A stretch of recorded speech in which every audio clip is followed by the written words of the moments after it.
Hey everyone, welcome to the RotoWire Fantasy Football Podcast, the Friday DFS version. It is now week 10 of the NFL season, believe it or not. I am Scott Jenstad, joined as always by Andrew Laird.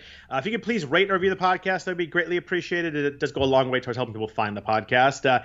Interesting slate we got on week 10. We've got a potentially quote-unquote free square running back. We've got a quarterback that's cheap that everybody's going to be interested in due to the matchup, depending on if you want to drop down that low. But before we really get into it, Andrew, how are you?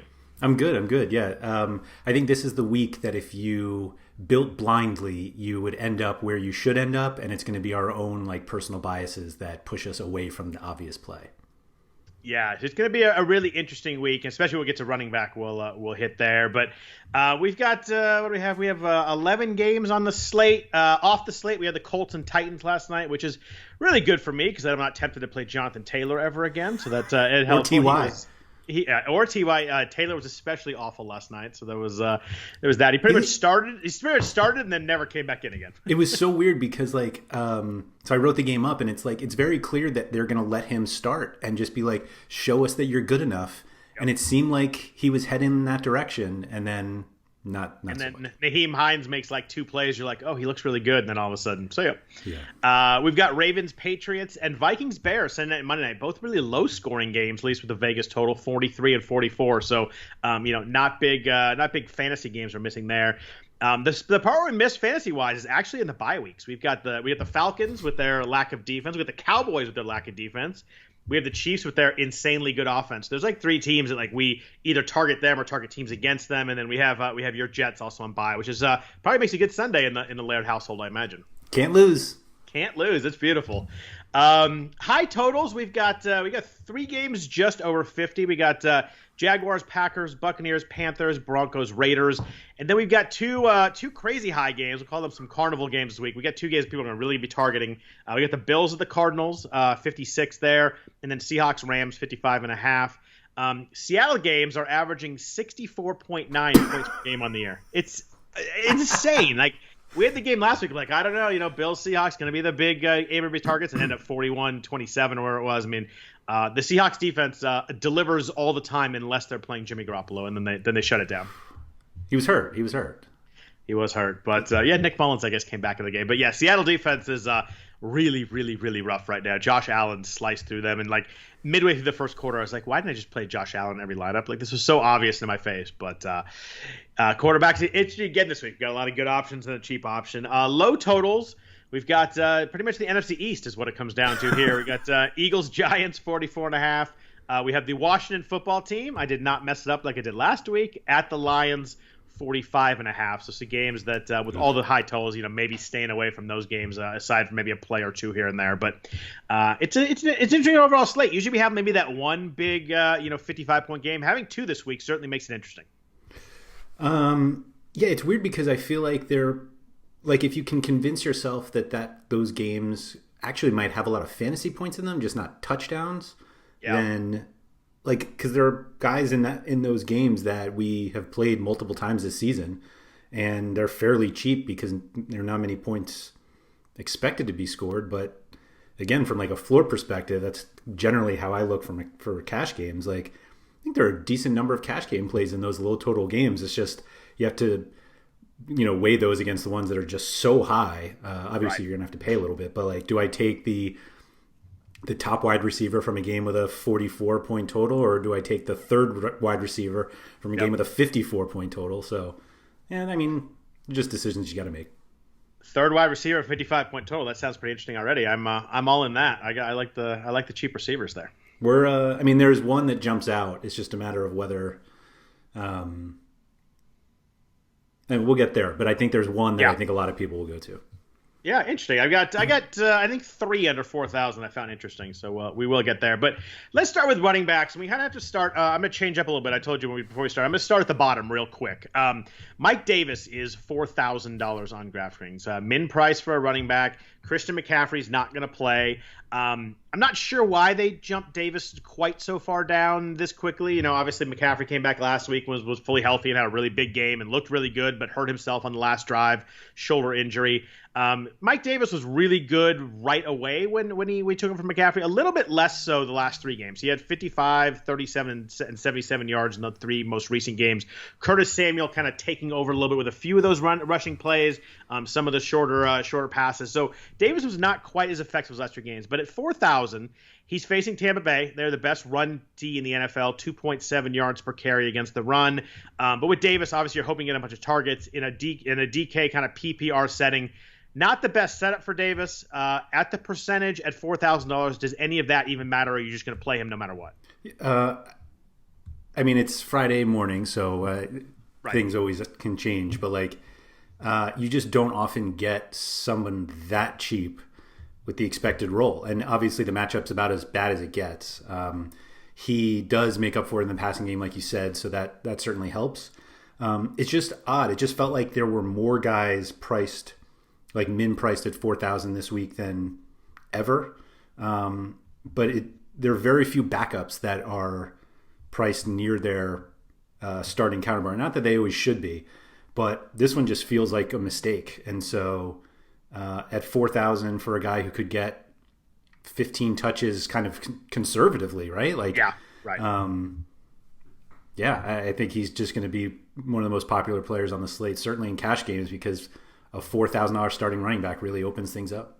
I think he's like 80% in cash games. I mean, I think he's like massive. Like cash games, people will start that and then play the other 8 guys. I just think it's going to be so huge. And people, like the second McCaffrey got hurt, we looked like, oh my god, Mike Davis is 4,000. I think he's just into everybody's lineup and just kind of move from there.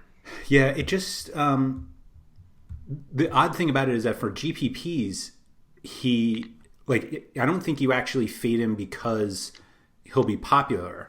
I think you fade him because I just don't think the points are there. Like it's one of those weird things that taking a $4,000 running back for in a GPP setting where you're looking for upside, like you should spend the $4,000 on a wide receiver who can make a big play, on one big play and literally outscore Davis's entire game. So it's going to be one of those players who should be at least hugely different between cash games and GPPs, just because we're just fundamentally how you play those games. You go for floor for the cash games, and he should have a floor based on the touches, right? But his ceiling is really limited, and you against that defense, and so why would you go in that direction for GPPs? Yeah, I mean, I think you go in that direction because you play him as your second running back and maybe take a 4th wide receiver in the flex. You could do it that way, but I think he'll be massively popular in GPPs too. I think that I think you're looking at a 60% kind of guy in some of the bigger GPPs. I think he's going to be way up there. So, but let's jump back up to the top. I just thought it was worth talking about Davis because he's so obvious in everybody's face all week. So I wanted to, and obviously how you build your lineup depends a lot on whether you have that $4,000 slot there. But let's jump back up to the top. We got running backs. We got a couple at the top here. Nobody's super high, but Alvin Kamara is 8,200 home against the 49ers. Aaron Jones home against Jacksonville, 7,100. Those appear to be the kind of the top 2 guys that are on the slate this week. Obviously, there's a price difference of $1,100. How are you feeling about these 2 guys coming into week 10? Before I quickly go to that, I wanted to note, because somebody noted it in our Discord, Mike Davis is 6,700 on the Thursday through Monday slate.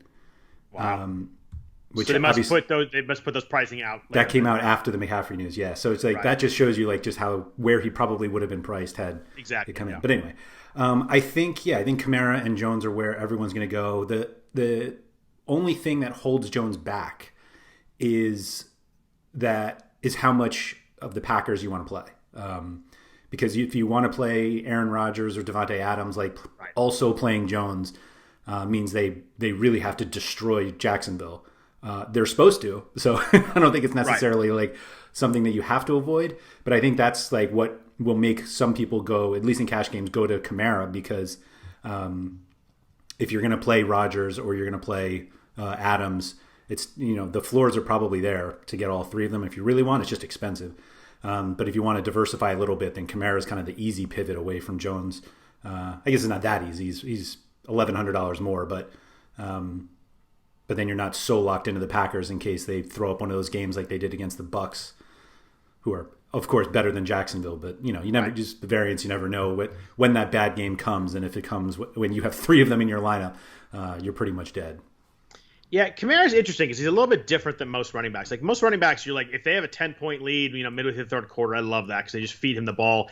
He's more of a, they back off him a little bit. They have big lead. They tend to not, rush him a ton of times, and you want the targets. The targets last week or last 4 weeks are 10, 9, 13, and 6. And if they're up, 14 on the Niners, which is very possible. The Niners are beyond beat up, lost 2 more defensive starters this week. You wonder in a fourth quarter if it's a lot of Latavius Murray. So I think Kamara can get whatever he wants in this game. It's just a matter of how big the workload is based on the game script. Does obviously the 6 targets last week came because Michael Thomas is back. Yep. He's questionable again after just some limited practices. Does Thomas being active affect your opinion of Kamara at all? Obviously, let me rephrase that. How far from great does Kamara drop because of Thomas? It's not like he becomes a bad play, but if Thomas plays, what's the difference for you? I'd say a little bit though. I think that if you're like, we need 3 yards in this play, if Thomas is not in there, let's build something for Kamara. If not, you just go to Thomas real quick. And right. I think it matters a little bit. Thomas eats a lot of targets. Where if he's not there, you've got a lot of guys. They kind of spread it around, and Kamara's the main guy. So I think a little bit. I think it's just really how the game works out. If the Niners are able to score a little bit and keep this a little bit back and forth, I think Kamara is going to be really, really good. There's no way the Niners can stop him right now. They're just too banged up on defense. But with Jones, 20 touches off his first game of injury. There was a little bit of talk of a pitch count in that game against the Niners. There was not. He had 20 touches, and they were using him late in the game when they were up 2. So clearly he was fully healthy in that game. First game without a touchdown, so there was a little bit there. But he's only topped 100 rushing yards once, which is kind of surprising in that one really big game. But he scores a lot. He touches a lot. It's a game they should be leading, and he should get some carries in the second half, as opposed to Kamara. I think that if they're up in this game, they'll feed Jones pretty well. Jacksonville has allowed some big rushing games, 116 yards and 2 touchdowns. DeAndre Swift, Joe Mixon, 151 yards a few weeks ago too. So I think I like Jones a little bit more when you take in the $1,100 price difference. Yeah, you could definitely do a lot with it. It's funny, they during the Titans game last night, they were showing how they were trying to make this case that Derrick Henry is not that consistent. So they were showing his rushing totals for each week. Little line graph, and it was the 212 obviously just burst off the page. Right. But they were but he still gets 20 carries a game, so he's still making it to 65 to 80 yards. And I'm if you really want to show this one, you need to show Aaron Jones because he's the one who's as up and down as they come. Which is my only slight hesitation, but 20 most likely getting 20 touches in this offense, in a game they should dominate in, he makes total sense.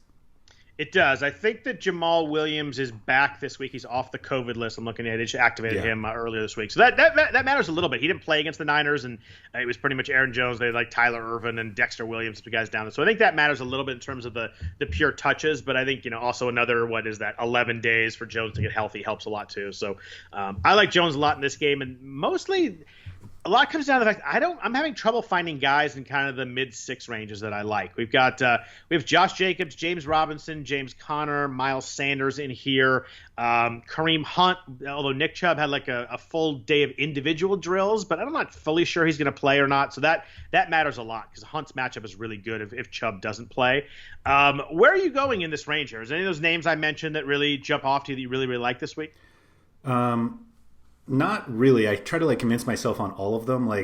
Jacobs I always like because he's getting so many touches, or usually Sanders. That game, the Eagles. That game is one where that's packed with guys that we've played throughout this season, including Sanders, who just always seems to be slightly underpriced. But right. I think obviously when we have Davis and you have the ability to get Kamara and Jones. For cash games, usually you play 3. But in GPPs, you're only playing 2, and there's a cheaper guy that I think probably makes more sense than any of these guys at least. I think from a GPP standpoint, I think you're going to find these guys not nearly on as many rosters as they presumably should be. You're probably not playing Robinson against the Packers just because they're going to be so far ahead, and Kareem Hunt is basically on the do not play list. So there's that. If Chubb were to be inactive, do you take Hunt off the playoff, the no play list, considering they're playing Houston and Houston's allowing 5.4 yards per carry last in the NFL? Do you take him off if Chubb is inactive fully? I definitely I think he's off my do not play list in cash games. Okay. I think he's on your do not play list. He's on it right now. Okay. After the last few weeks, he is on it. Nope. I think I want to believe that James Conner makes sense, but there's nothing left. I'm scarred from last week in that game. Yeah, so like the way that you feel about James Conner is how I feel about Kareem Hunt. Fair. And it's just like what the difference between Hunt and Sanders, I just don't think is big enough where I'm like, yeah, I have to play Hunt. We haven't talked about Chase Edmonds, although I think part of that is that Drake, that game was so weird last week. Like he had 100 touches, and yet he had 25 carries in that game. Yeah. Like if you told me Chase Edmonds had 25 carries in that game, I would have played him in every lineup, at every moment. I would have thought he had 160 yards. Right. The fact that he had 70 yards, he came in averaging 6.1 yards per carry. And I don't know if it's the way he was used in weird third downs before and all that, but you're going to give me 25 carries sitting next to Kyler Murray. I'm going to take that every time. Murray hit all the big plays. Murray had a great, obviously huge game, but great rushing game too. He had over 100 yards rushing. I don't know if Kenyon Drake doesn't play, I think I'm going back to Chase Edmonds with 6,300 with the usage. I think he's going to have to bust some big chunk plays. I need Drake to be inactive, I think. Yeah. There's no way I play Edmonds if Drake is active, but it's just weird to see we see Hunt and Chubb right next to each other price wise. We see Sanders at 6,400 and Boston Scott at 6,000, which just makes this Mike Davis price continue to seem so outrageous. And Mike Davis has done so much more than Boston Scott has the last 6 months too. It just seems really weird. It's all of a sudden McCaffrey's back for one game and they drop him for 4,000. It's wild. Yeah, I don't get it, but that's why everyone's going to play him. But you just have to keep scrolling. I think the guy that a lot of people will go to for another cheap one is Duke Johnson. Yeah. It's not a great matchup, but it's fine. And I think the general belief is that Duke Johnson is better than David Johnson. And so if you're going to get both of their production from one guy for $500 less than David, why not just play him? Yeah, before we jump fully into Duke, you mentioned James Conner. That game against the Cowboys was, we obviously didn't expect them to get down 13-0, whatever it was. And then the weird thing is, that's 2 games in a row where Conner has not played many snaps. Yeah. He played 31 and 32 snaps the last 2 weeks. He played 66 snaps in week 7. So, they're moving to other guys a little bit. And that right there is a little too weird for me to trust him. He's not cheap. He's 6,900. No. Good matchup, though. Cincinnati's allowing 5.4 yards per carry to running backs. They're a favorite. They should win this game. You'd assume fairly easily, although they looked terrible last week. But he had 11 touches for 20 yards last week against the Cowboys, played less than half the snaps. I think there's a little bit too much weirdness in back. If it had been 1 week, I'd probably get over it. But back-to-back weeks of the low 30 snaps, I don't think I can trust Conner this week at all, despite the matchup. Yeah, no, that's fair. Any concern with James Robinson that the first game with Jake Luton, he only had 2 targets and no catches? James Robinson has to get the dump downs to work, especially in a game where they're trailing. That worries me a little bit that maybe Luton's not the same with the dump downs that Gardner Minshew was. Yeah. Only one game, but still. Right. He also had 25 carries, although I guess he played. He was really good. That's back-to-back weeks of over almost 100 yards and a touchdown, 26, 25 touches. But I just worry a little bit in this game if they do get down quick that maybe we look at a situation where they're throwing a lot. Yeah, the possibility that he gets 20 carries again because this game is close is much lower than it was the last 2 weeks. So sure. He's good, but from a cash game perspective, there are just so many other guys. I think you're better off playing. Yeah, I think I go with you. I think in this group, if I play one, it's probably going to be Miles Sanders. Full practice on Thursday. He appears ready to return. The Giants have been pretty good against running backs, though. Under 4 yards a carry, only one guy over 100 yards since the very beginning of the season. That was Benny Snell. He's played 5 games. Of course, it was Benny Snell. I just go back to that stat just to like to talk about Benny Snell.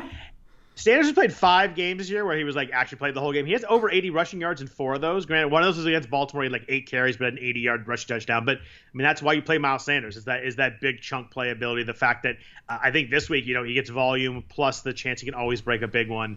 I guess it's probably a question of how much they ride him, coming off, finally being healthy again. But I think in this range, Sanders is probably my favorite guy, both from a floor and a ceiling perspective, actually. Yeah, I'm in there. Like I like him more than Edmonds, even if Drake doesn't play. Like maybe I just give the Buffalo defense a little more credit than it deserves, but I think both of them are fine, and I don't think Josh Jacobs is a bad play. I just think that's one where you just need a lot of volume. Like he's not doing a lot in limited touches, so it's just so damn boring, though. Yeah.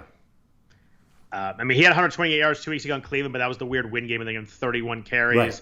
Last week against the Chargers, I almost said the Clippers again. He was against the Chargers, 14 for 65. Like, he's been fine. He just has not been anywhere near the guy we thought we were getting with that big game week 1. And since then he's had 1-2 touchdown game, but I don't know, just kind of you're just lacking the upside I'm looking for. And Denver's been pretty good against the run, especially except for 2 weeks ago against the Chargers. They kind of beat them up, but I don't know. I'd go Sanders over Jacobs if I had to do it in the range. Yeah, no, I agree there. What do you do with Gio Bernard? Joe Mixon missed practice again on Thursday. I don't think he's going to play. Surprising. Doesn't sound promising. It doesn't. Surprising off the bye week. I thought he'd be fully back this week. Bernard's been really active. 3 touchdowns in 2 games without Mixon since he started. The Pittsburgh D is obviously good, but you look a little closer. The last 2 weeks against the run, Dallas did really well against the run last week against them, and Baltimore thrashed them 2 weeks ago. So maybe they're leaking oil a little bit. I don't know. Gio's a tough call for me always. Like I just don't think he's great. But if you're gonna get the volume and you get some dump downs, especially if they're trailing in that game, at 5,400, if Mixon doesn't play, I could see that working too.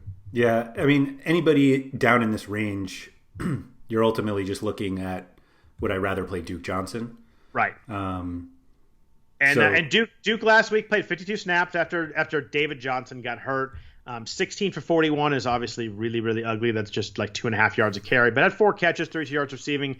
It certainly sounds like David Johnson's not going to play. I don't think he's going to pass the concussion stuff by this week.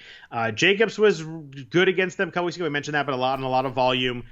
Probably not a lot of upside with Duke, but you got to think the floor with, say 18 touches is pretty good at 5,000. Yeah, the only fear that you have to have with Duke is that they don't end up giving him the touches. Like when they first got him, everybody got all fired up because they were like, oh, finally he's going to be like let loose and he's really good.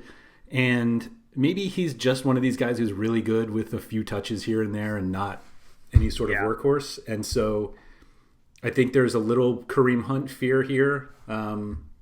Ironically, since that was his old team anyway. And they're playing them this week. And they're playing right. So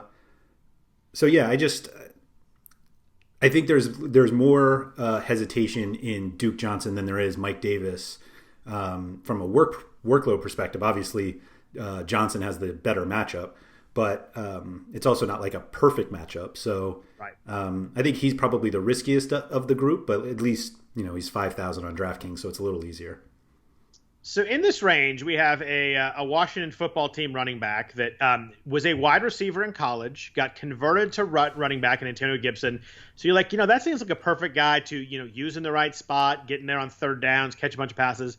Antonio Gibson has 1 touch this season on third down. That is the most impossible. We're halfway through the season. We're through 8 or 9 games. How does a guy with that skill set have 1 touch on third down the entire year? That is just a coaching negligence right there. I could not believe that stat. I went back and looked, and it's actually right. It seems insane to me that they don't use him all the time on third down.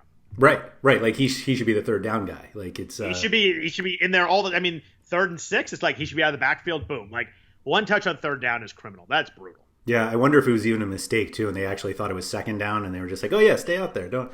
There you go. He scored last week, but 9 touches and 25 snaps just makes him tough to play for me.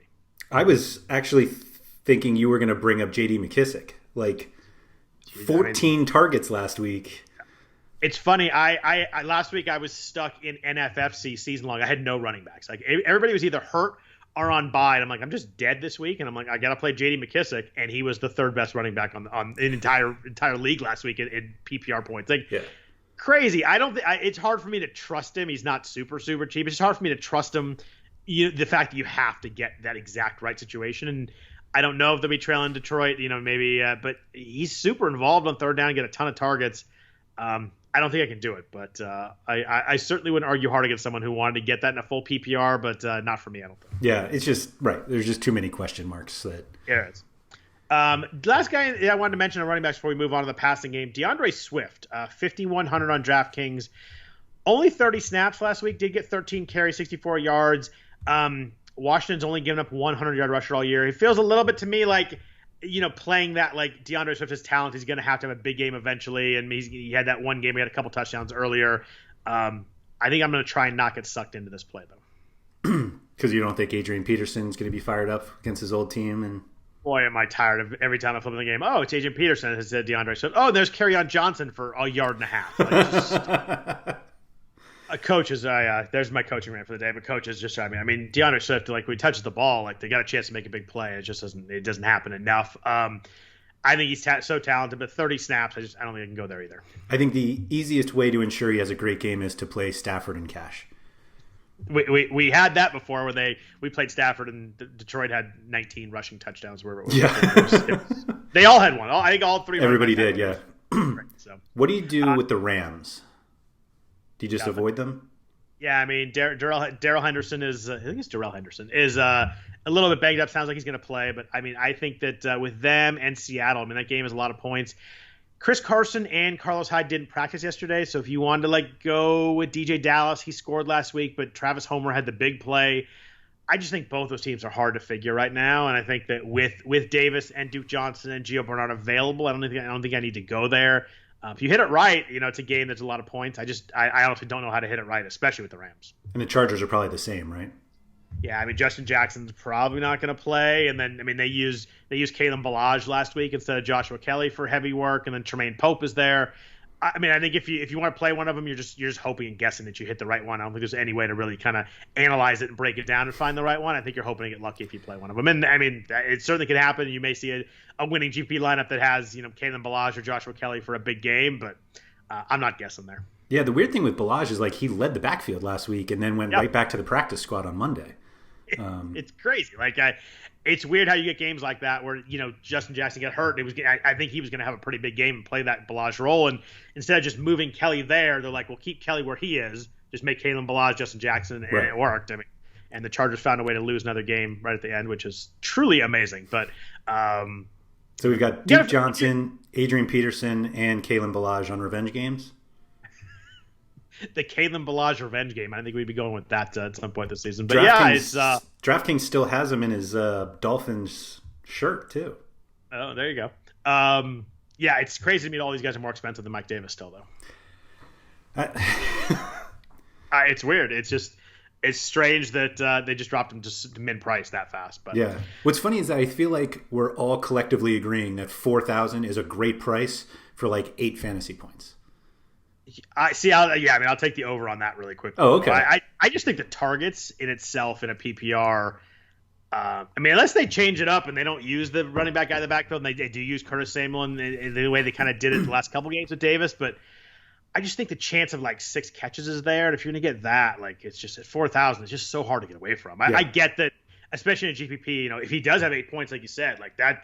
You get a guy with 8 points in a spot that 65% of teams have, that's a win right there, and you're looking great. But I mean, I think the ceiling's there a little bit because the catches, and that makes him tough to fade. Do you think Davis outscores all of the 5,000 running backs like Duke Johnson, Gio Bernard, Gibson?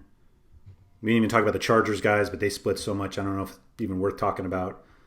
Swift, he probably does, right? I mean, I take Davis pretty easily. Yeah. I mean, there's probably a guy in there that's going to outscore him, but picking which one it is going to be really hard. Whereas Davis is going to get a certain amount of workload, and I think Mike Davis is actually pretty decent, which helps a little bit too. I think that when you see him, you're like, oh, he actually looks pretty good. Whereas you watch Duke Johnson, Gio Bernard, maybe you don't get quite that feeling. You're saving $1,000 or more on all these guys to Davis too, which matters. Do you touch the other side of that game with either Uncle Lenny or Rojo? That's a weird situation too. It's just so game script dependent. If they're behind, it's all Fournette, which I never thought we'd hear Leonard Fournette passing. He looked like McCaffrey. He did, I looked up. I'm like, oh, Leonard Fournette hasn't even played this game. I looked up again. He had 6 targets. I was like, where did that come from? He had 6 catches. And then Rojo, if they're ahead, it's going to be a lot of Rojo. So I mean, it's just hard to figure out. I mean, if you want to try and take a stance and be Tampa Bay is going to really bounce back and make his game and play Rojo, but Man, off those snaps and usage from last week, I find it hard to use either one actually. Yeah, that's fair. Let's jump into the pass game, but first a note from our sponsor, PropSwap. Smart sports bettors always know where to find the best odds before placing a bet, and that's why smart bettors use PropSwap. You can always find the best odds on PropSwap because you're buying directly from other bettors like yourself. See a ticket you like but think the price is too high? Submit a bid for a price you think is fair, then buy it. And for a limited time, our listeners can get up to $5 in bonus cash and use the PropSwap promo ROTO500.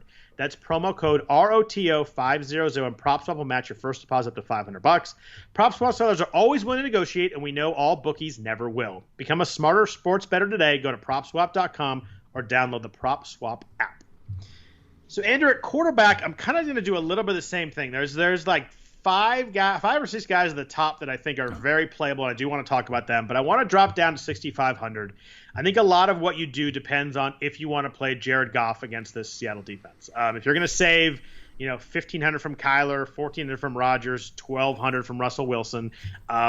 Just Jared Goff looked really good early in the season. He has not looked good lately. The last 3 games, he has a under 6 YPA. His only top 2 touchdowns once all year. That was week 2. But Seattle has allowed an insane amount of passing yards. I'm not going to go over each one, but they've allowed 5 quarterbacks over 360 passing yards on the season. It's insane how bad it is. It's crazy. But the question, I think you start your lineup at the start, is are you going to play Jared Goff this week? How do you feel about Goff going against this defense? I started my build with Goff. Yep. I went right to it because it's like the only time it hasn't worked, I think, is Jimmy G, which, again, injury. That wasn't a bad play. It was just injury. Yeah. And so the availability that you get by playing Davis, the salary space, plus if you play another one of those 5 that, if you play Johnson or any of those guys we talked about, now like the salary, not that it doesn't matter, but it's not as like you almost don't even need the salary anymore. And I think there are a ton of wide receivers you can play this week, like all over the price scale. Yep. So like I do too. So the whole so 1,500 to Murray that's like a decent amount, but like I think this is almost a week you could pretty much play anyone thanks to Davis, particularly if you're somebody who's perfectly content paying down at defense.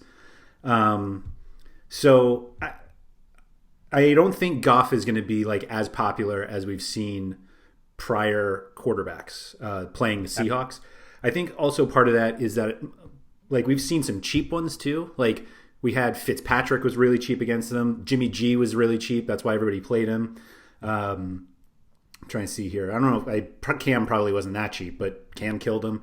I doubt Kirk Cousins was all that expensive. So like it's like one thing when you can play a cheaper guy in a great matchup, but like if you are making the decision to not play the really expensive ones who have been just like so ridiculously consistent this year for a guy who's been incredibly inconsistent, but is in the matchup. And you're not saving like that much money. So like, I think Goff will certainly be somewhat popular because everyone who plays the Seahawks is, but I'm not sure he's like actually that great of a play. I actually like 2 guys in his same price range as much as him too, which makes it even tougher for me. But let's jump back up to the top. We've got Kyler Murray against Buffalo, 8,000 on DraftKings. Aaron Rodgers, you mentioned earlier when we were talking about Aaron Jones, 7,900. Russell Wilson, 7,700 against the Rams in that high-scoring game. And then, I'll stop there. I guess you got Josh Allen too in that Arizona-Buffalo game at 7,500. If you're picking at the top here, do you have a strong preference between these 4? Why is Allen not like firmly in the group? Just because he's Josh. Because he's Josh Allen.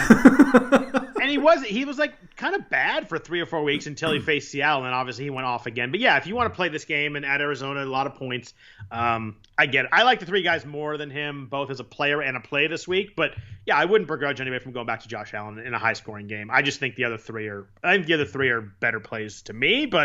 And Allen's priced up enough at 7,500 that you don't get much savings from the other 3. So we have no interest. We didn't once mention either Zach Moss or Devin Singletary. Like we want no part of the Buffalo running game. I think it's just too hard. I mean, they're just so split that it's just too hard to trust them. But yeah, I mean, a high-scoring game, if you want to hit on one of them, sure. For me, it's too tough. I wasn't even going there with it. I was saying like even if you were able to roster like Buffalo Bills running backs in one spot, you're still not doing it. Right. And so because Josh Allen runs all the damn touchdowns in. Right. So now we have Josh Allen as the quarterback of the team with the second highest implied team total on the entire slate, and we're not putting him in the upper tier?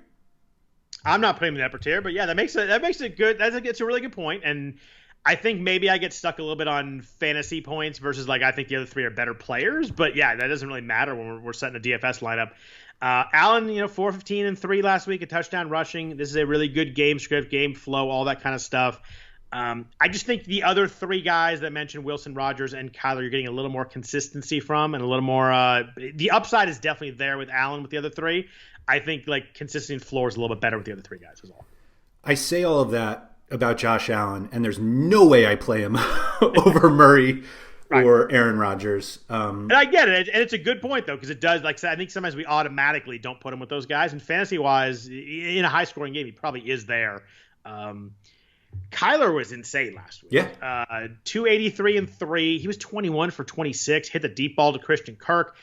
106 yards rushing. I mean, when you put that in a quarterback, it's like Lamar Jackson from last year. And that's why we kept playing Lamar Jackson last year every single week. He has at least a one rushing touchdown every game but one this year from a quarterback is a crazy stat. He's over 40 DraftKings points the last 2 weeks. Like the ceiling is, I think it's fair to say his ceiling is as high as anybody in the leagues. Buffalo defense is a little bit different than he's played the last couple weeks. It's a pretty good defense. They did allow 390 yards to Russell Wilson last week, but a lot of that was, late garbage time. They forced 4 turnovers.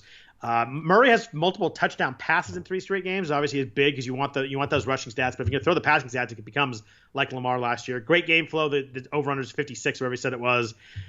I find it hard to get away from Kyler any week. Same with this week. But do you like him, Jones, or Wilson? I mean, talking to these 3 guys, where do you go? Aaron Rodgers. All right. I went Rodgers before I went to Allen, at least. Okay.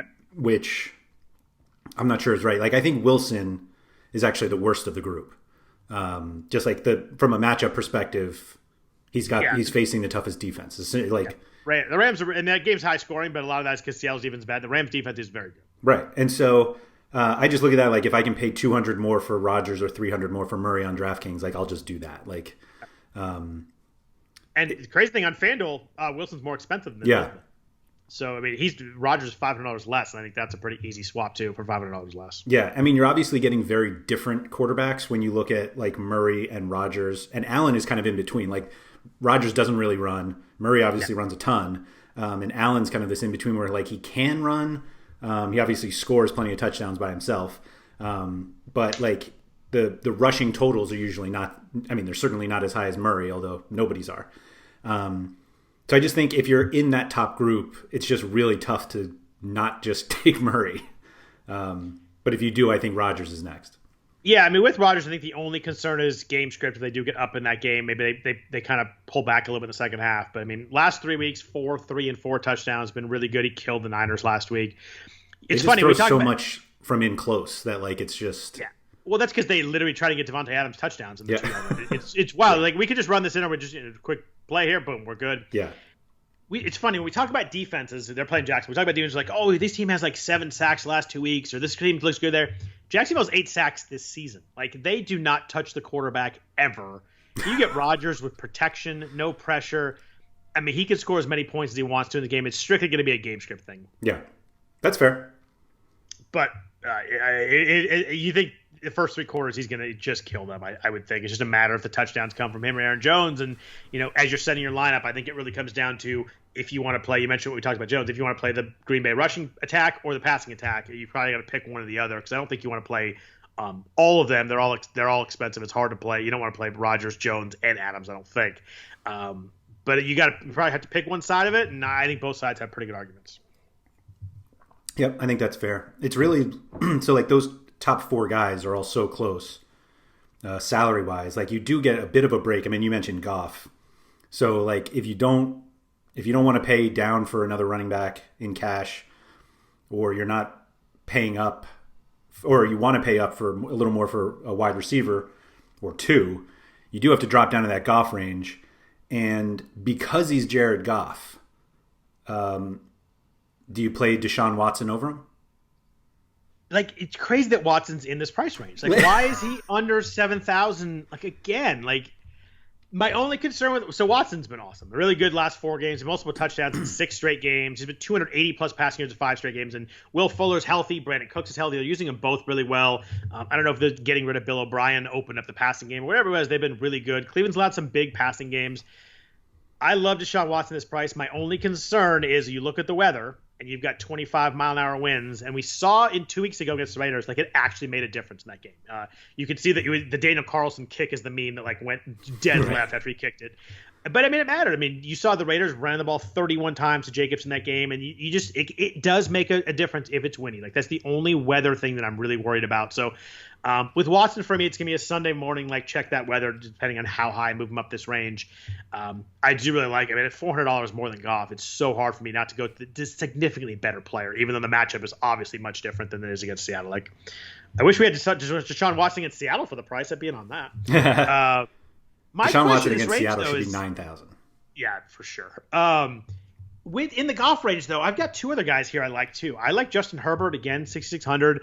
At Miami, I mean, Herbert has 15 touchdowns the last 5 games, over 260 yards in each one. Kyler obviously went nuts against Miami last week, so we know that it can be done with some passing against them.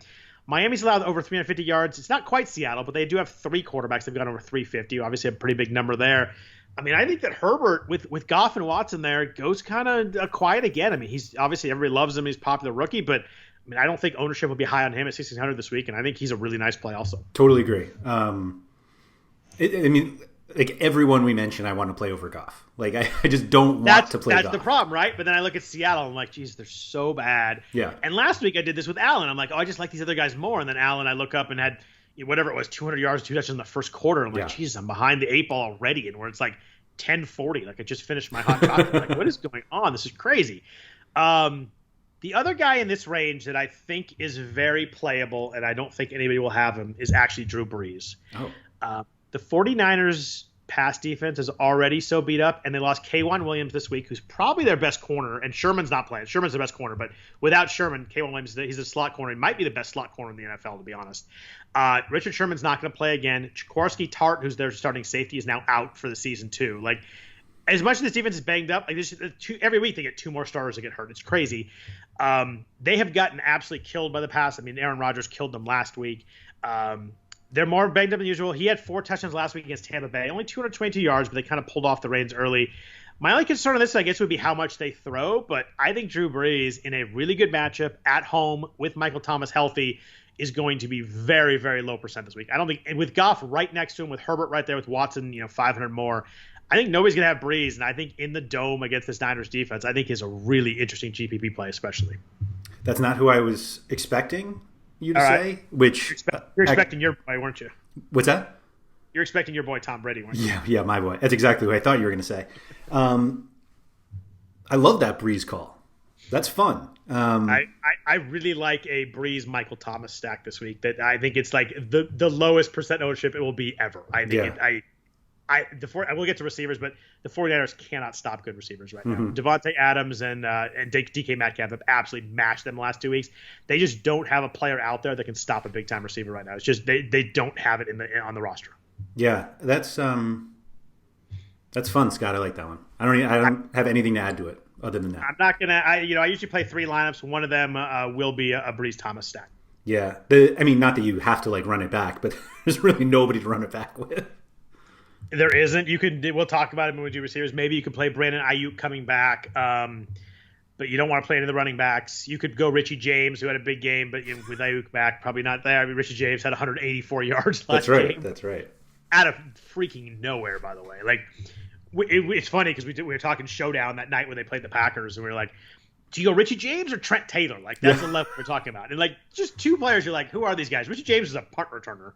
And Trent Taylor had 1 catch, and Richie James had 9 for 184. It was just amazing what a little tweak can do. Yeah, I sent you a message on Sunday that my favorite thing was watching Red Zone, and they were fantasy leaders, and Richie James is at the top of all of them. And nobody could pass him the whole day. It was so beautiful. Yeah. So you mentioned Brady.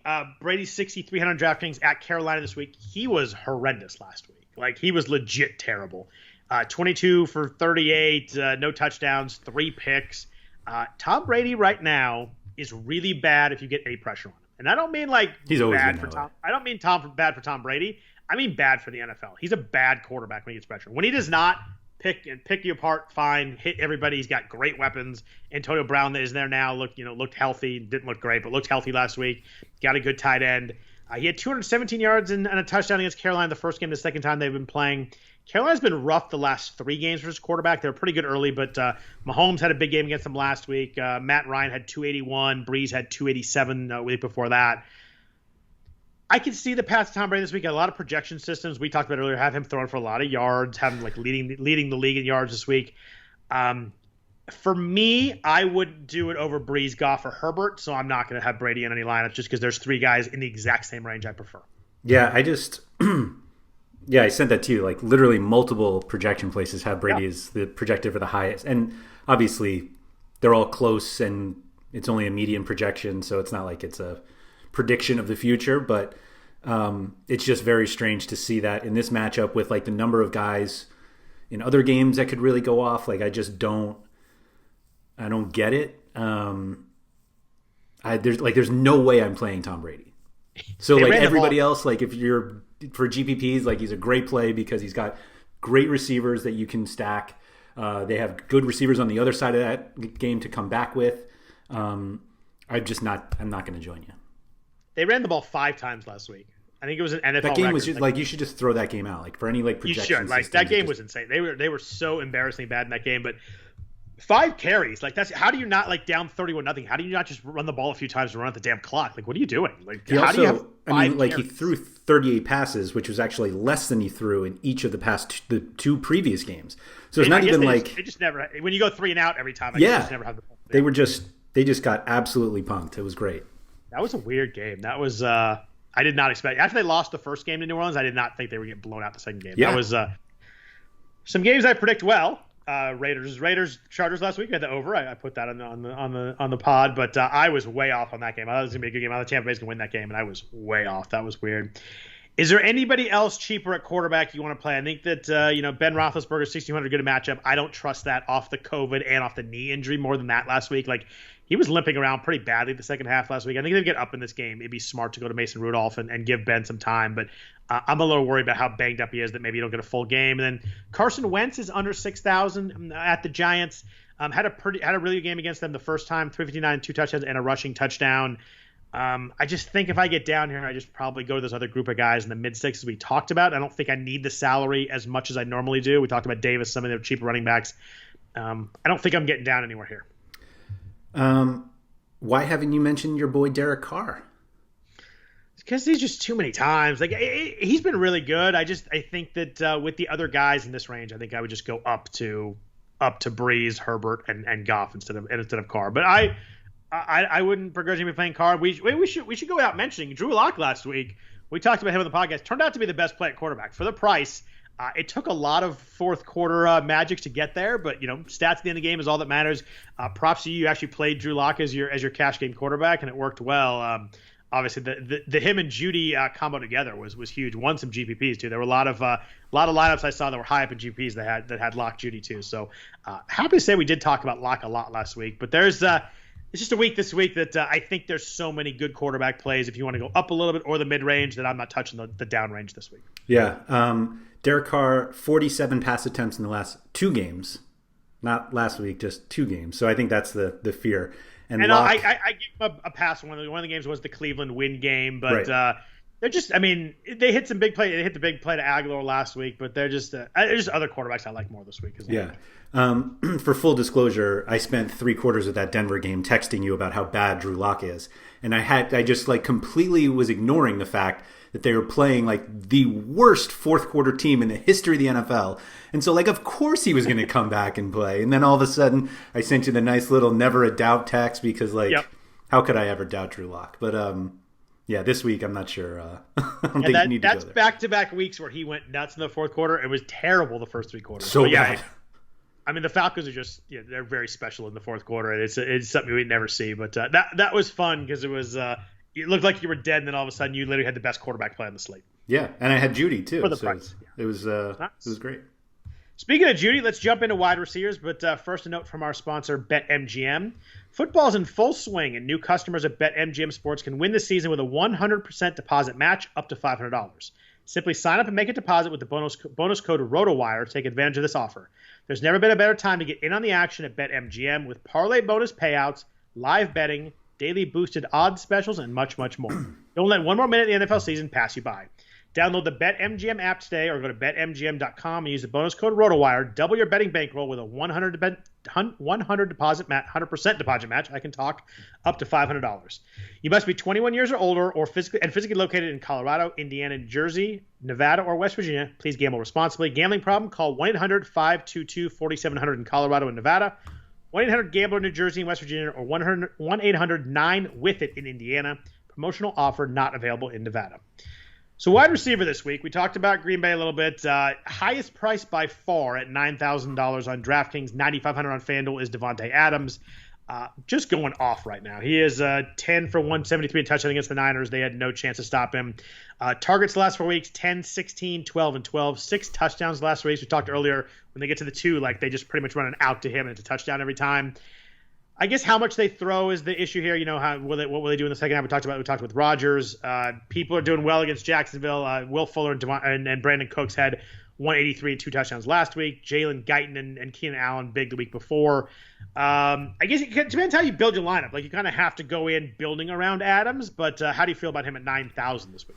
It's funny because that price is pretty crazy for what we've seen this year, but it was also the pretty standard Mike Thomas price last year. It was. And we happily paid it most often. So you can have a concern that the Packers only throw 20 times. But if they throw 20 times, like 18 could go to Adams. So like it's funny. Rodgers was mentioned last week. They're like, how do you feel about the game? He's like, I like throwing to 17 was his answer. Yeah. It's just like he drops back and Marquez Valdez-Scantling had a couple big plays, but he's throwing the ball to Adams a ton no matter what's going on up there. And it seems like when they're in close, they like look at the defense and they're like, okay, here are 9 guys who are trying to stop Aaron Jones, and there's one guy over there trying to stop Devonte Adams. And they're like, maybe we should just throw it to the one guy, and it works every time. They had that fourth down play too, where it was like they could have done anything, and they forced in this little pass to Adams, and it worked. It works every time, yeah. Rodgers is so crazy accurate. Adams is so crazy good that, I think you want a little bit of – for this to really work at 9,000, you need Jacksonville to score a little bit. Like, you need them to be at least throwing for 3 quarters, 3.5 quarters. So you want a little bit of a comeback on Jacksonville. But if Jacksonville can score a little bit, it's hard to get away from Adams. I mean, the targets are just massive. I don't think you need that much time. Like, didn't he break 100 and a touchdown before by halftime last week?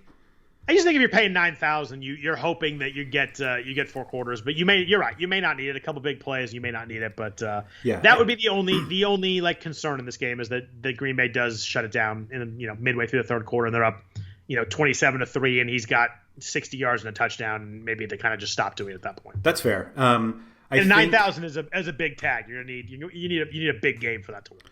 I agree with you, and there are some guys who are cheaper who are probably projected for 1, maybe 2 fewer targets. Like there are some very high targeted receivers on this slate who are much cheaper than Adams because everyone's cheaper than Adams. But and like 1,500 to 2,000 cheaper than Adams. It's not like it's $400 or $600. It's everybody drops down in the 7,000s below Adams. Correct.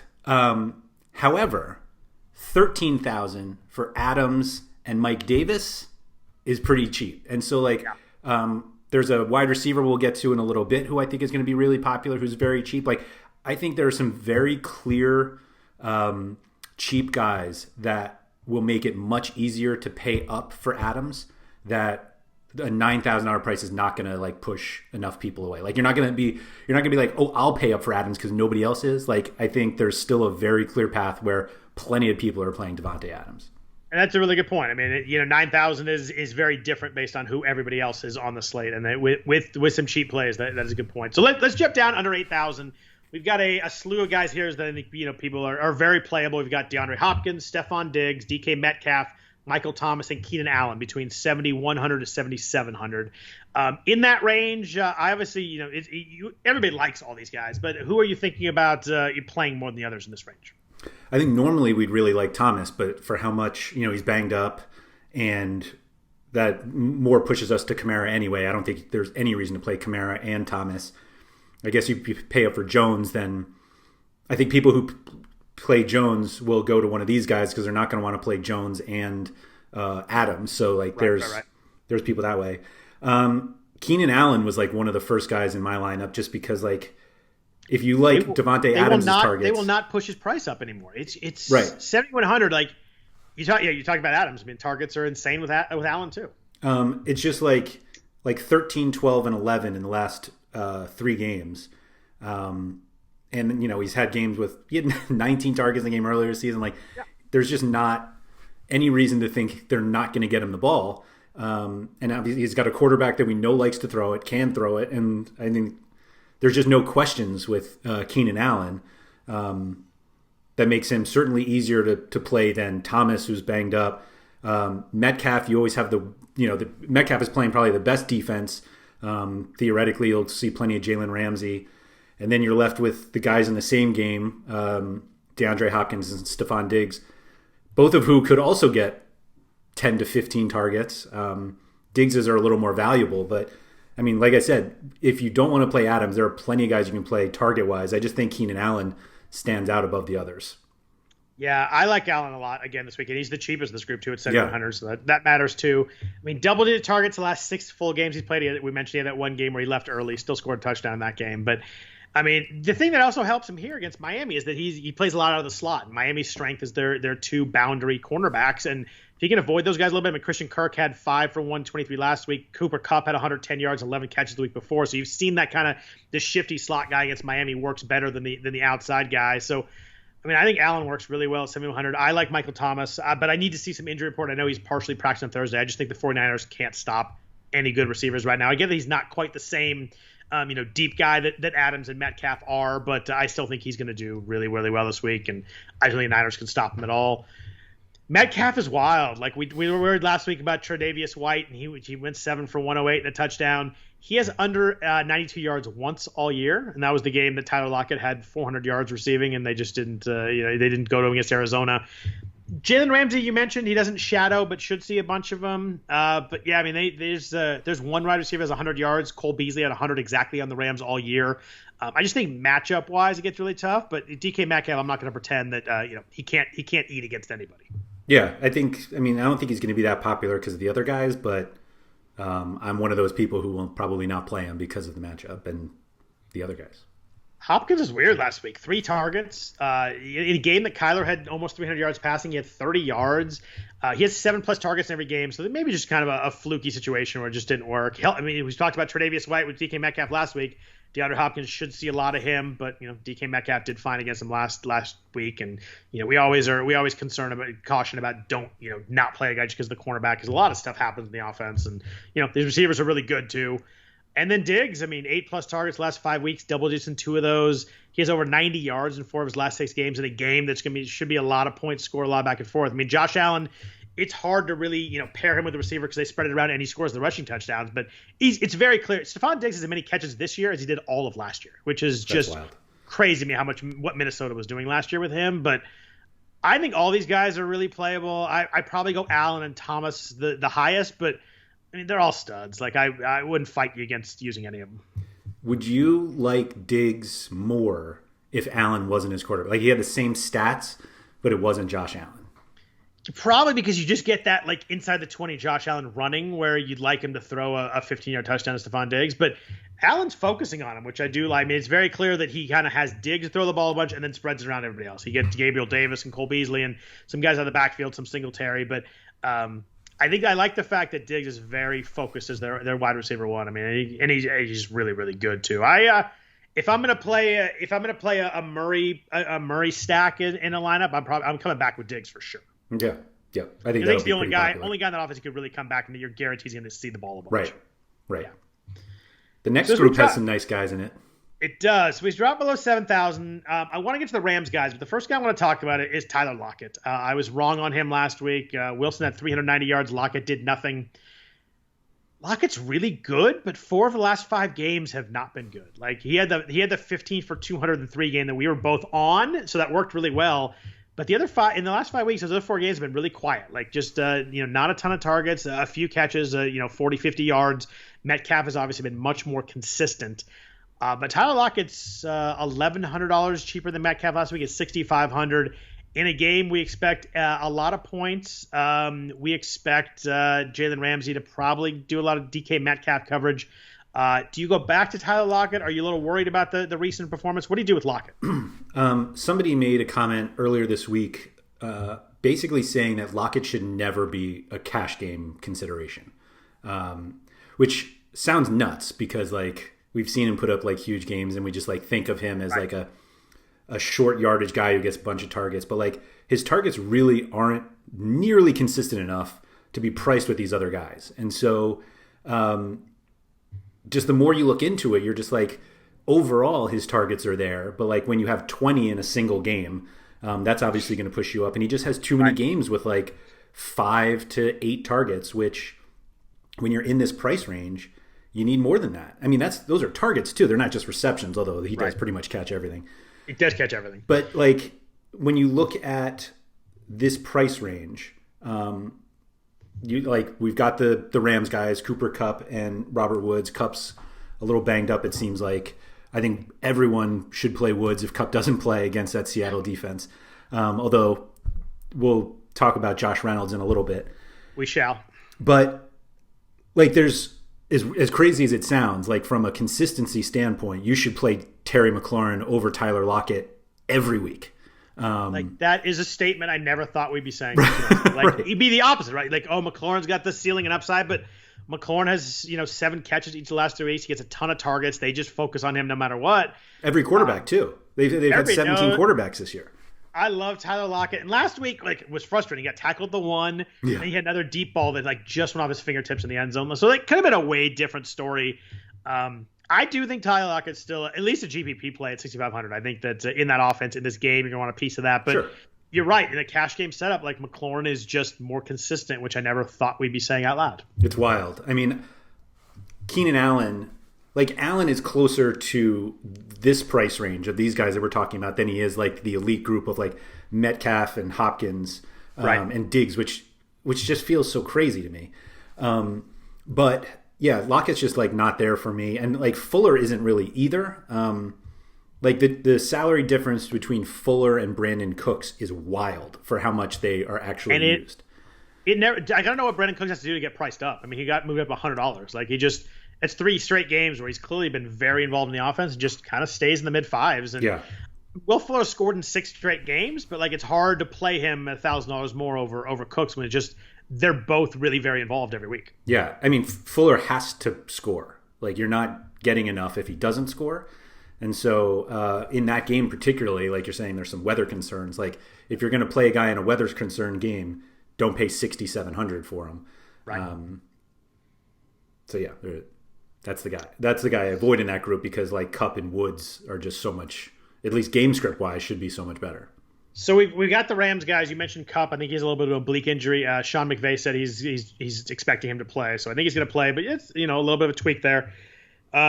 He had 21 targets the last game they played. It was that weird game against Miami where they threw the ball 55 times, 60, whatever it was. Like, 1,000 times. They got down pretty quickly because of the defensive and special teams touchdowns. But Woods is a little bit cheaper. Woods is 6,600, 7 for 85 and a touchdown last week on 8 targets against Miami. Seattle has allowed 280 yards per game just to wide receivers. Which is like, most times you're like, they allowed 280 yards passing. Like, that's a lot every game consistently. 280 yards, 2 wide receivers. It's just impossible to me. Wood just scored 3 of his last 4 weeks. He has 8 rushes the last 3 weeks too, which you like to see. They run that like jet sweep play at the 3-yard line, which you'd love to see. Jonnu Smith scored on that last night. Speaking of it, your boy Jonnu. We talked last week how it seemed impossible, but 12 wide receivers had over 80 yards, 80-yard games against Seattle. 2 more last week, so that's up to 14 now. It's hard to make a lineup without playing one of these guys at least.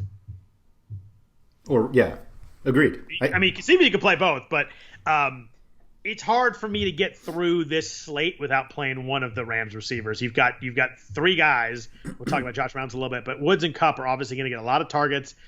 Worst defense imaginable against wide receivers. It's hard to not play one of these guys in the 6,000s. Yes. So we might as well just talk about Reynolds because we're talking about these guys. Like 17 targets in his last 2 games. At 3,500. He's 3,500. I guess I buried the lead there. Yeah. He has a touchdown in 2 of his last 3 games. And he's playing Seattle. And so $3,500 Josh Reynolds, $4,000 Mike Davis. Now you see why Devonte Adams at 9,000 doesn't feel so crazy. Right. And I think Reynolds, the key stat you mentioned is the targets. Like 17 targets the last 2 games at 3,500 to get a piece of this game and the passing offense. Like he makes a ton of sense down there. And I think he's a little bit boomer bust, but at 3,500, like I don't even think you really like. As long as you get a piece of this game, he's played 50 snaps in 3 straight games, which I think is really important for a guy who's a third wide receiver. Like you don't want him just to get some action; you want him to be out there all the time. And if he's out there all the time, they're playing 3 wide receivers a ton. They're going to have to score in this game. Seattle, the Rams defense is good, but Seattle's going to score points. Like the Rams are going to have to score. 3,500 for Reynolds. When I clicked on him, I'm like, I wonder if he's like 4,500 this week. Like I wonder if it's going to be tough to play, but 3,500 makes him really interesting. He's got more targets than Woods over the last 2 games. Yeah. Woods, I think, has 2 more touches just because of these running plays that they're giving him. And he's 3,500. And he's like, not that they throw like really far downfield, but he runs deeper routes than Kupp and Woods. Yes. And so he is getting the targets, but even if he didn't, if he's playing those longer plays, then, I mean, we've seen Seattle give up plenty of long plays as well. So like, do you think Reynolds is popular this week? Yes. I think so. You think everybody's going to focus on him? I mean, every week we try to find who that like cheap wide receiver is. And I think there are other playable ones. There are other playable ones that are like cheap. Yeah. I've got a couple guys down there that I want to talk about. We'll get there. But like none of them have Reynolds' targets. None of them have his opponent. And so like it just, do you think he's like 20%? 25%? Like, what if you had to guess in like say the Millie Maker or something like that? What would be your guess? Like a big GPP? Yeah. I think it could be like 20 to 25, only because like this is also a game that we're expecting to have a lot of points in. Like you can play, if you want to play Russ and Metcalf and run it back with Reynolds and Kupp or Woods. Like, like there are plenty of guys you can play in this game because this game could have 65 points in because every game with Seattle plays in has 60 points in. Yeah, I think the thing with Reynolds is he works if you want to game stack this game, but it also works if you just want a piece of this game and game stack something else and you want to come back to the piece of that. I think you're probably right. I think the people are going to, as the week goes on, I think a lot of people be talking about Reynolds at 3,500. Like I'm looking at some projections that we have from the UF Collective ones that we have on RotoWire. Like just in terms of like the actual ownership percentages, I tend not to necessarily look at. But it's more just the order. And they've got Adams, Hopkins, Diggs, Kupp, Metcalf, Woods, Lockett, and Reynolds. So there's like 3 guys from the Rams in the top 10. But yeah, 3,500. How much do you even really need? Yeah, the one I was looking at had him pretty low, but I think he's definitely going to move up there. But there's a couple of guys I want to talk about when we get down there. But in this $6,000 range, we kind of hit most of the guys. I like Travis Fulgam a lot, but not in this game. I think at 6,400, I think there's just other guys in this range I like more. Alshon Jeffrey's finally back, but the thing with Fulgam is he's like priced up. Where he's in the 5,000s, I think I'd probably go back to him. A lot of targets the last 4 weeks, really involved, has scored 4 or 5 weeks, but. I think it's tough there. What about the Carolina guys? Robbie Anderson is 6,100. They are against Tampa Bay, who's a good defense, but you got to think that they're going to have to throw the ball in the second half. And we think that Tampa Bay is going to score a little bit this week as opposed to last week. Targets last week's on Anderson are 8, 8, and 13. He hasn't topped 80 yards the last 4 weeks after those big weeks early on. Only 1 touchdown all year is weird. Like they're just the way they're using him is strange. Like he's the possession guy. DK Moore. We talked about Moore, 5,100 this week for DJ Moore. 5,100 is cheap when you consider that how much they could have thrown second half. Do you play either of the Carolina guys? Why wouldn't you just pay 4,900 for Curtis Samuel? I play more over Samuel this week just because I'm stubborn as hell. See, self-awareness and admitting your faults is a very important thing in life, and I can fully admit it. I think DJ Moore's upside is way more than I keep want to call him DK Moore. I don't know. DJ Moore's upside is just so much more. I think that Samuel. I get that Samuel has scored and has the carries and had a lot of targets last week. I think if they're that close in price, I got to take the DJ Moore upside. And everybody hates DJ Moore right now. He's still on pace for like a top 10 receiving in the NFL. Like it's still a lot there. Just been quiet the last couple of weeks. There's no way I pay the same price for Curtis Samuel. Do you pay the $4,900 for Samuel over the, what did we say Anderson was? $6,100? Yeah, probably. Okay. All right. So you're not completely off, I'm not completely off. I just think if you get someone that I think is way more talented in the same game at the same price, I'm going to go DJ Moore. Okay. That's fine. I mean, they should be throwing, They should. Game-wise. I actually think DJ Moore at 5,100 is a pretty good play this week. I think that he's at a price where for the talent, he's underpriced. I get it hasn't worked so far this year, and I know that I love DJ Moore, and it's a little bit irrational, but I think at 5,100 he's at a price where it's way too talented for that price. What do you do on the other side of that game? Just stay away from Evans and Godwin? I am not touching Evans, Godwin, or Antonio Brown. I think they spread it around. I think trying to guess on that, especially a third guy in there, like if it's just Evans or Godwin, I think you can guess between the two and you kind of make some points. But I think with a third guy in the mix, and Gronk there too. I was just about to say that Gronk is there too. Gronk still had 6 targets last week, even though he had 1 catch, dropped a touchdown. I don't think I want to try and guess which Buccaneer receiver is going to play well. I agree. Some other guys quick in the 5,000s. I actually think it's going to be nobody will have this guy, but I think Jarvis Landry's interesting this week. 5,900, no Odell Beckham. His first game without Beckham was that windy game. 11 targets. He only had 4 for 52, but he actually dropped a touchdown, dropped another pass. They're playing Houston, who gives up a lot to kind of everything. Devonte Adams was big against them. DJ Chark had a big game last week, 7 for 146. I think Landry is a DraftKings guy because he's the PPR, but I think he's an interesting floor guy. 5,900. I think his floor is much better than most guys in this range. I think that's a good read. And I think nobody will have him because we talked about the guys right above him. We talked about Robbie Anderson. I think Brandon Cooks at 5,600 you talked about earlier. I don't think everybody's going to be like, I want Jarvis Landry this week. Like, that's really sexy. That's not going to happen at all. So I think Landry is actually a pretty good play at 5,900. Watson, Cooks, Landry? Yeah, like if you want to get a stack at a game that people aren't going to be stacking, I think that becomes really interesting pretty quickly. And you obviously got to check the weather on Sunday morning. And if it's blowing like it was 2 weeks ago, then probably just stay away totally. But I think Landry is a price where I think he's really interesting without Beckham. Where do you fall with the number one receiver on a 7-point favorite who had 10 targets last week and is only 5,200? If you're talking about my boy Deontay? Yes. Deontay Johnson, it's interesting. When I wrote this up, I was like, I just put Pittsburgh receivers in one group here because they're kind of all the same. It's weird to me that he's so much cheaper than the other guys still. I get Juju's been really good the last 3 weeks and finally getting more involved, but why is Deontay $600 less than Claypool? It just, for the targets involved, I get that Claypool was targeted last week heavily, but Deontay Johnson is, he's played 5 full games. The injury concern is obviously real. He seems to get hurt a lot. He's played 5 full games. He has double-digit targets in 4 of those.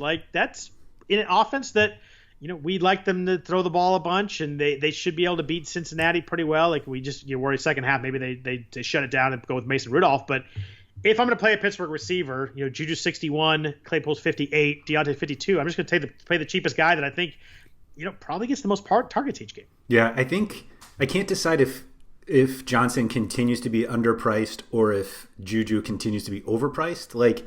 It just seems like the difference. Juju has been good recently. We made fun of him earlier for the price, but been good. But he's kind of like the possession guy now, which is weird. And Deontay's the big play guy. And if I'm gonna play a wide receiver, I think I can want the big play guy. Yeah, I actually I wonder if they were if it was Juju, Claypool, and Johnson, and they were 6,000, 59, 58. I think you still play Johnson, right?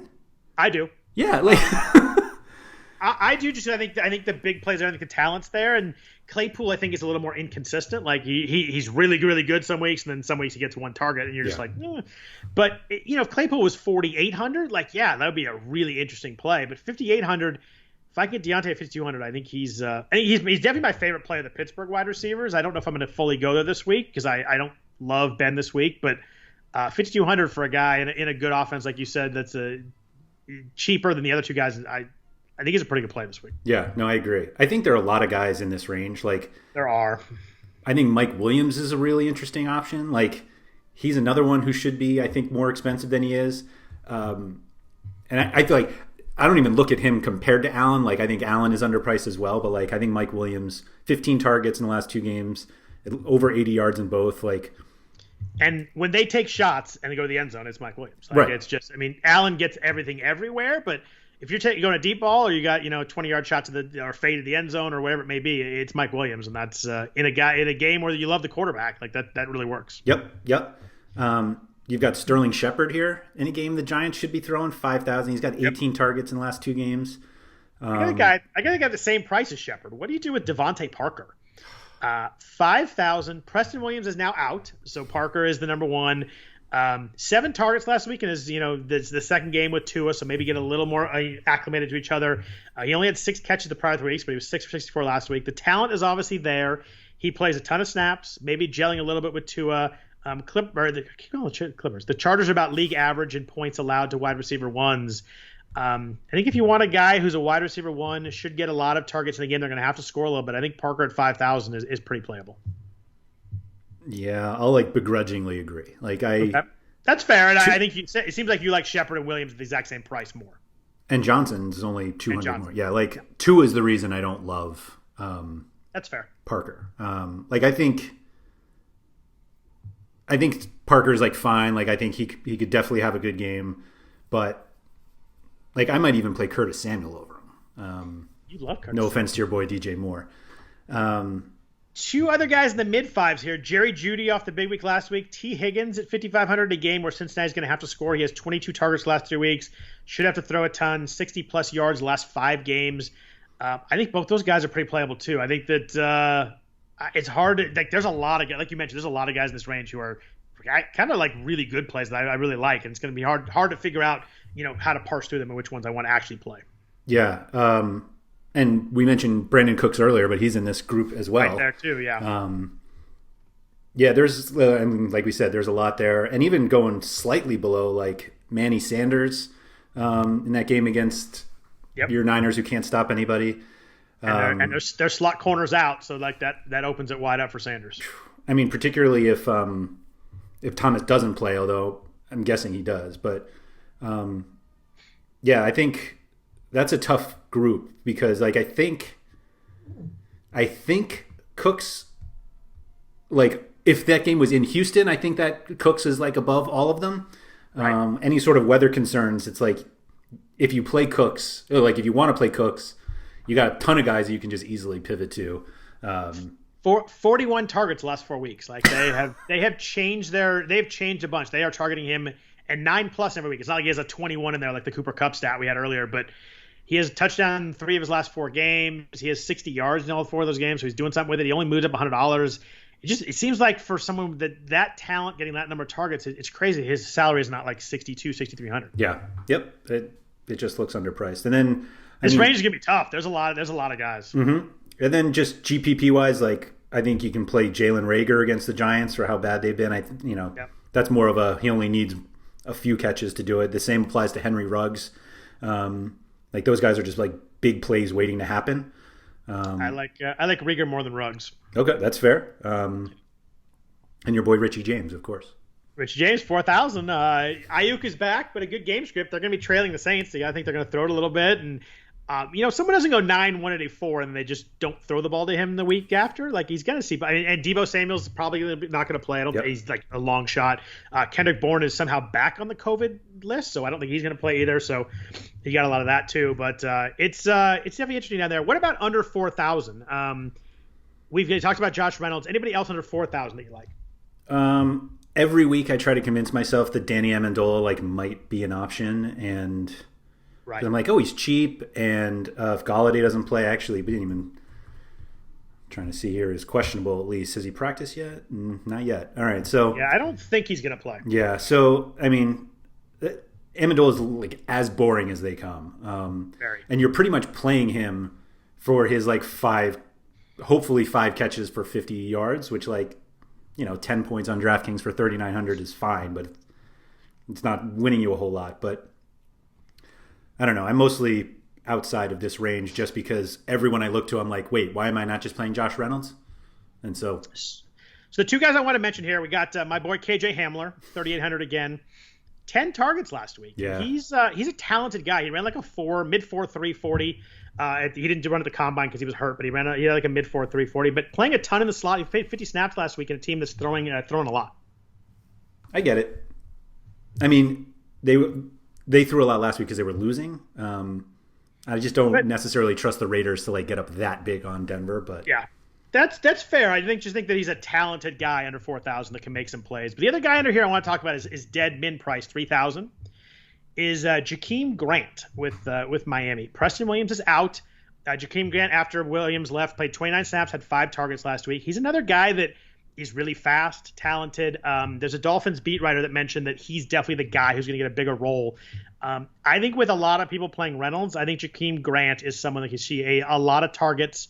Maybe 6-7 targets, something like that at min price that I think would be more popular and more higher owned if Reynolds is not on the slate. So I think that Grant's really interesting at 3,000. I think that's a great call. If he's not like the fastest guy in the NFL, he's like one of the fastest. I think he was a sprinter in college.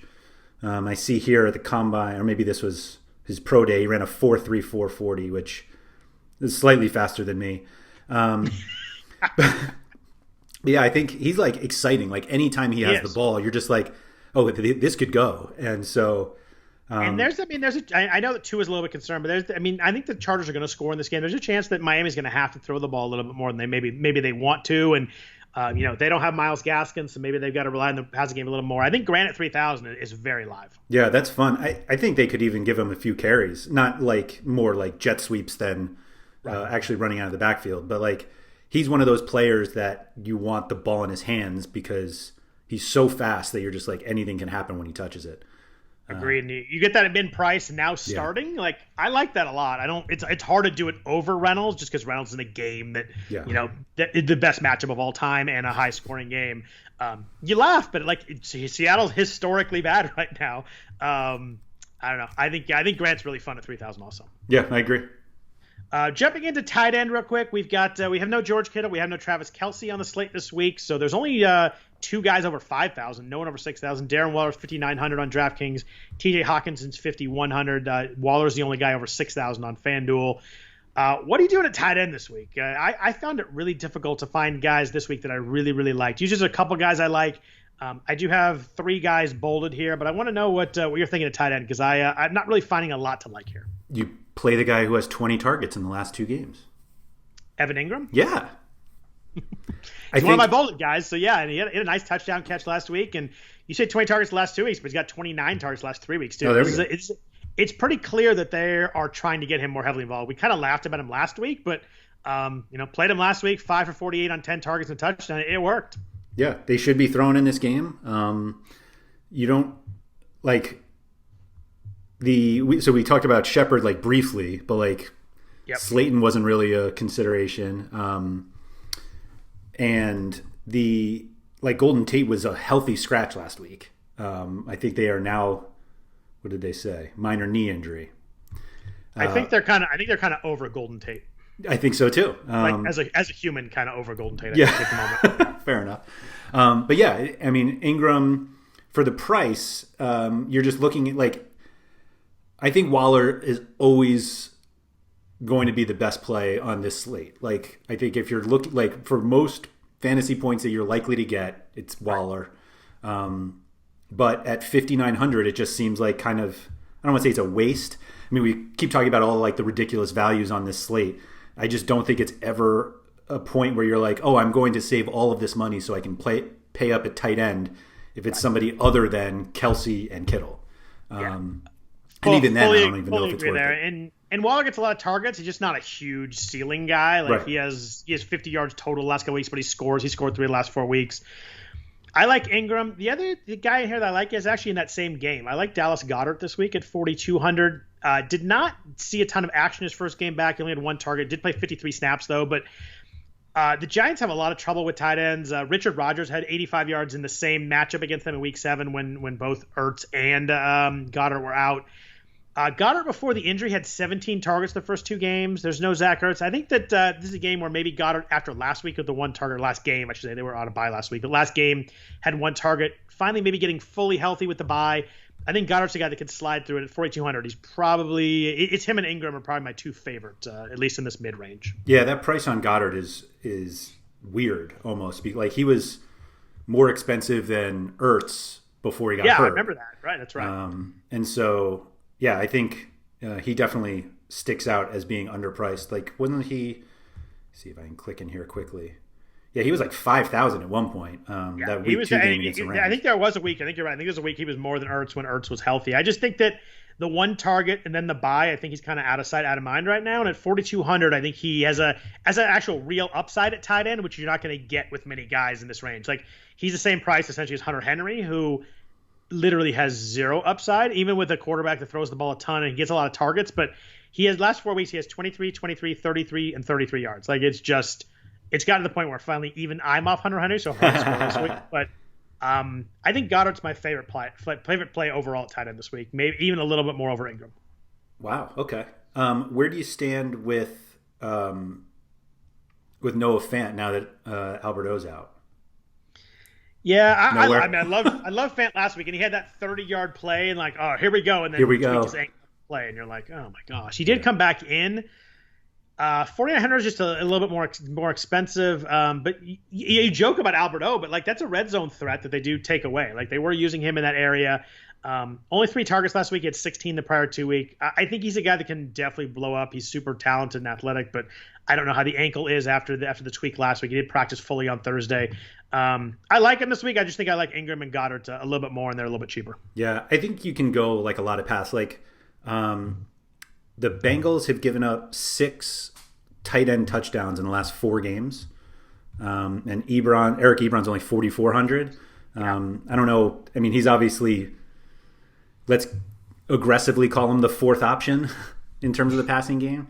Right. But I think like you could play him. I think like a lot of these guys I feel like they were much more expensive the past few weeks. Like it feels like the whole group of like Ebron, Goddard, Gesicki, Henry, like were like 4,800, and now they're 44 and change and below. Like I think there are just plenty you can play. Austin Hooper doesn't look that bad if the weather plays out. Like he's got 16 targets, 23 in the last 3 games, 6 in the last 2. Yeah, and as long as he's healthy, like prior to the appendectomy, we were playing him, and he was like really nicely priced and finally getting targets. And they made a clear change in an offense to figure out how to use him a little bit. I think he's really good price. I just worry a little bit coming off the appendectomy if he's fully healthy, and then the weather, like you mentioned. But 3,900, I'd probably just go up $300 to Goddard. But I think that if you need to like save a couple $100, I think that Hooper's the guy under 4,000 that I'd play. He stands out significantly more as only $100 more than Ross Dwelly, who, in fairness, I've played before with much success, but I don't know how you end up. And the problem with Dwelly is like Jordan Reed still is there. And I think that he's like he only had 13 snaps last week, but you got to figure he's probably getting more. Did he have 12 catches? Because that's what he did against the Jets.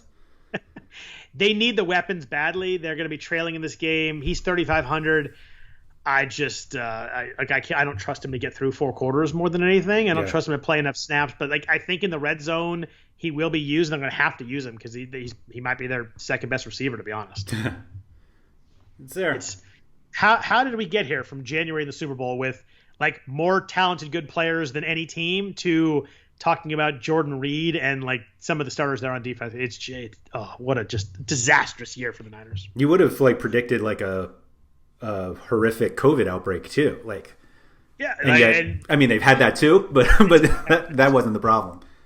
But yeah, I didn't think we'd get Nick Mullins to Richie James as the combo. 6 months ago, we were up 10 the Super Bowl with 9 minutes left. Right. Oh, the memories. Defense, real quick. There's a couple defenses down here. I do like under 4,000 on DraftKings, but Pittsburgh is 4,400, and they're probably the if you look at projections, they're probably the top defense. They've been bad the last couple of weeks, but still 6 turnovers and 6 sacks. They're playing against Cincy. But who do you like cheaper on defenses? New Orleans, I don't think is bad. 3,000 against, your 49ers. I would go stronger than I don't think is bad. I think they're a fantastic play at 3,000. Yeah, it's another thing that it just seems like the bottom tier appears much faster than it has been. 3,000 seems like a pretty solid. Like, I feel like 3,000 is usually where I'm like, let me pick a cheap one, and 3,000 is what the 1, 2, 3, 4, 5, sixth most expensive on this slate on DraftKings. Nick Mullins with any sort of pressure is kind of like my dog when the front door opens. Like, you just have no clue what's going to happen. It's pure panic mode. Like, when there's nobody there, you're like, this guy looks like an NFL quarterback. And then, like, one guy rushes him, and he literally just like, oh, my God, get rid of the ball. Like, it's insane. He had to play against the Eagles. That they lost that game because the pick six. Like, he's so bad with any kind of pressure. And the Saints had 8 sacks the last 2 weeks. They smoked Tom Brady last week, picked him 3 times, pressured him a bunch. They're a home favorite. Mullins going to be throwing the ball the last second. I think Mullins will probably throw up some stats, but I think Mullins is going to make a couple of mistakes. I'd be shocked if we didn't get some turnovers. I think a pick six is very in play. He seems like a really good guy. He's probably a pretty good backup quarterback, but he is an absolute disaster when anything is around him in the pocket. He full on goes into panic mode, and that's exactly what you want from a fantasy defense. I'm sold. 3,000, almost every lineup. It's going to be New Orleans for me. Ooh, that's gotta hurt, Scott. It hurts badly. It hurts badly. Like, it sucks because last year the New Orleans Niners game was probably the best game of the NFL regular season. Like, it was back and forth, and Kittle had that long play right at the end. I think it was like 38, 35, or whatever it turned out to be. I think that was the score, but it was like probably the best game, and now it's just like where we are now. It's bad, but I love their defense. If I want to switch it up a little bit, I really like Philly this week too. They're a little bit more expensive at 3,600. They have 10 sacks last 3 games. The Giants have allowed 11 sacks last 3 games. Anytime you get the combo of really good rushing the quarterback, guys who can't cover the quarterback, you love that. Daniel Jones loves to turn it over. If I don't go with the Saints in lineups, I'm probably paying up a little bit to Philly instead. That's fair. What do you think about a defense with 10 sacks in the last 2 games, multiple turnovers in, oh my gosh, every game but 2, and they're 2,300? I had Detroit listed at 2,400, but I don't actually know who you're talking about there. Seattle, the worst defense in the NFL. Yeah. But we've got Jared Goff. They had 7 sacks last week against Josh Allen. Like I said, multiple turnovers in every game except last week and week 2 against New England. For a punt, Goff goes a little panic mode with pressure too, so I don't think that's crazy. As long as points allowed is not an important stat, or yards allowed, but turnovers and sacks could work. I'd probably play Detroit instead of 2,400 against Washington. Washington's turned over 5 times last week. Alex Smith is sadly not very good. I like Alex Smith, and his comeback story has been great, but forces the ball a lot and had some really bad turnovers last week. Like, the last couple interceptions against the Giants were really bad. I don't love Detroit either, but I'd probably go Detroit at the same price over Seattle. But I'd probably find the $600 and just play the Saints. No, they're 300. The Seahawks are 300 less than the Lions. Oh, they're 2,100. Lions are 26. Oh, I had the Lions at 24. So yeah, okay. Oh, okay. So Lions 26. Same range. Yeah. Down in that range, like, you kind of play, and you kind of hope you play anyway. Yeah. Who cares at that point? I think I'd find the $700 and go to the Saints though, because I just think that's I think they're really cheap at 3,000, and I think that they're primed for a really good defensive game. I mean, on this slate, with the guys that we have talked about, Davis, Reynolds, I think you're going to be able to find that salary. Like, I don't think it's going to be all that difficult. Jakeem Grant, 3,000. Grant, yeah. So cool. Anybody else that you want to mention? Anything else on your mind? No, I think we hit everyone. Beautiful. Well, thanks everybody for listening to the RotoWire Fantasy Football Podcast, the Friday DFS version. We always appreciate that. Again, if you could please rate and review the podcast, leave some stars for us. That'd be really appreciated too. You want to follow Andrew on Twitter? He's at RotoWire Andrew. I am at Scott Jenstad. Jenstad is Jenstad. Other than that, hope everybody has a fantastic week 10. Good luck with all your lineups. We're back at you next week, next Friday with week 11. Hope everybody has a great weekend. Take care.